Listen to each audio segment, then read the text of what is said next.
Ayan, ganyan siya kalaki. Muna. Tapos nung niluto ko siya sa air fryer, after 15 minutes, ayan na po siya. Tapos yung mantika niya po, ayun, grabe, sa loob, napakadami.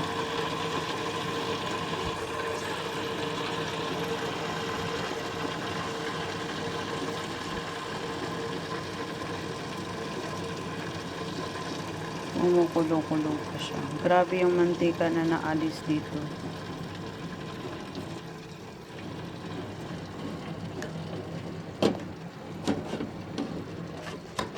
Pakita ko sa inyo kung gaano kadami yung mantika pag hindi siya niluto sa air fryer.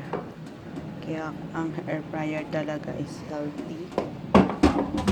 Tingnan nyo yung mantika niya.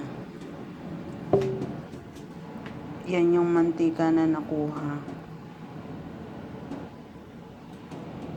sa cups.